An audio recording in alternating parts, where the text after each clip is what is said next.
mempresentasikan materi tentang akar-akar nasionalisme Indonesia pada masa kelahirannya dan pengaruh bagi masa kini. Yang pertama, saya akan menjelaskan tentang pengertiannya. Secara etimologis, kata nasionalisme berasal dari bahasa Inggris nation atau natie dalam bahasa Belanda. Menurut KBBI, nasionalisme berarti paham atau ajaran untuk mencintai bangsa dan negara sendiri. Sikap mencintai bangsa atau negara muncul karena adanya kesadaran setiap orang bersama-sama untuk mencapai, mempertahankan, dan mengabadikan identitas, integritas, kemakmuran, dan kekuatan bangsa. Secara tidak langsung, seorang yang memegang teguh paham nasionalisme pasti membenci penjajahan dan perbudakan, dan pasti akan menempatkan kesetiaannya terhadap bangsa dan negaranya sendiri, karena hal tersebut merendahkan harkat dan martabat sebuah bangsa. Nasionalisme sendiri adalah bentuk patriotisme, yakni suatu sikap cinta terhadap tanah air dan bangsa. Prinsip yang dipegang teguh dalam nasionalisme adalah kebebasan, kesetaraan, penghargaan terhadap hak asasi manusia. Adapun dua konsep penting yang terkandung dalam pengertian dari nasionalisme, yakni terbentuknya negara dan persatuan bangsa. Pengertian negara dan bangsa dalam hal ini secara umum mengacu pada sekelompok individu. Yang pertama, memiliki cita-cita bersama. Kedua, memiliki sejarah hidup yang sama sehingga terciptanya rasa senasib sepenanggungan. Tiga, memiliki adat, budaya, dan kebiasaan yang sama sebagai akibat dari adanya pengalaman hidup yang sama. Empat, menempati suatu wilayah tertentu yang merupakan kesatuan wilayah. 5. Terorganisir dalam suatu pemerintahan yang berdaulat sehingga setiap individu terkait dalam sebuah masyarakat yang berlandaskan hukum.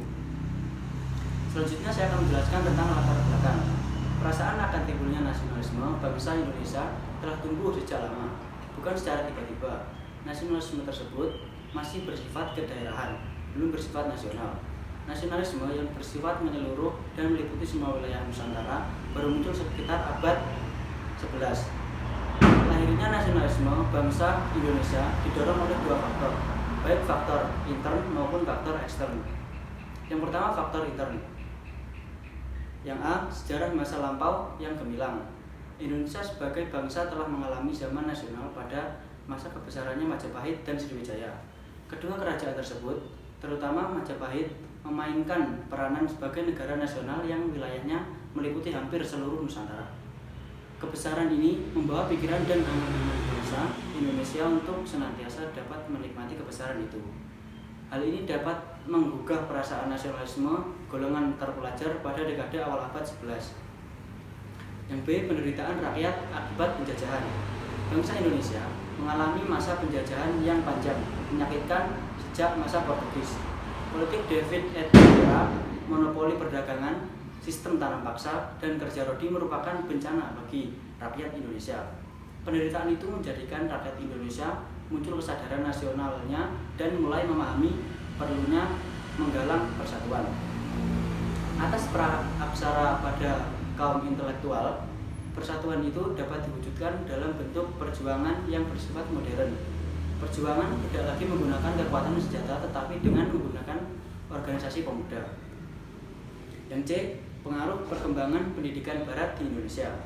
Perkembangan sistem pendidikan pada masa Hindia Belanda tidak dapat dipisahkan dari politik etis.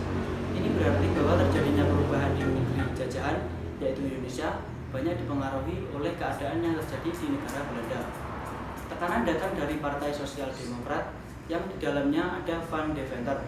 Pada tahun 1899, Mr. Conrad Theodore Van Deventer melancarkan kritikan-kritikan yang tajam terhadap pemerintahan jajahan Belanda. Selanjutnya, pengaruh perkembangan pendidikan Islam di Indonesia. Perkembangan pendidikan di Indonesia juga banyak diwarnai oleh pendidikan yang dikelola umat Islam. Ada 3 macam jenis pendidikan Islam di Indonesia, yaitu pendidikan di surau atau langgar, pesantren, dan madrasah. Walaupun dasar pendidikan dan pengajarannya berdasar ilmu pengetahuan agama Islam, mata pelajaran umum lainnya juga mulai disentuh. Usaha pemerintah kolonial Belanda untuk memecah belah dan kristianisasi tidak mampu meruntuhkan moral dan iman para santri. Yang kedua, faktor ekstern. Timbulnya pergerakan nasional Indonesia di samping disebabkan oleh kondisi dalam negeri. Juga ada faktor yang berasal dari luar, yaitu ekstern.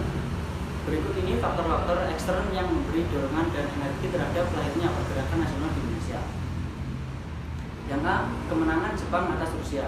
Selama ini sudah menjadi suatu anggapan umum jika keperkasaan Eropa atau bangsa putih menjadi simbol superioritas atas bangsa-bangsa lain dari kelompok kulit berwarna. Hal itu ternyata bukan suatu kenyataan sejarah. Perjalanan sejarah dunia menunjukkan bahwa ketika pada tahun 1904 sampai 1905 terjadi peperangan antara Jepang melawan Rusia. Ternyata yang keluar sebagai pemenang dalam peperangan itu adalah Jepang. Yang B. Partai Kongres India. Dalam melawan Inggris di India, kaum pergerakan nasional di India membentuk All India National Congress atau Partai Kongres India. Atas inisiatif seorang Inggris Alan Octavian Hume pada tahun 1885 di bawah kepemimpinan Mahatma Gandhi, partai ini kemudian menetapkan garis perjuangan yang meliputi Swadesi, Ahimsa, Satyagraha, dan Hartal. Yang C. Filipina di bawah Jose Rizal. Filipina merupakan jajahan Spanyol yang berlangsung sejak 1571 sampai 1898. Dalam perjalanan sejarah Filipina muncul sosok tokoh yang bernama Jose Rizal yang merintis pergerakan nasional dengan mendirikan Liga Filipina. Pada tahun 1892, Jose Rizal melakukan perlawanan bawah tanah terhadap penindasan Spanyol.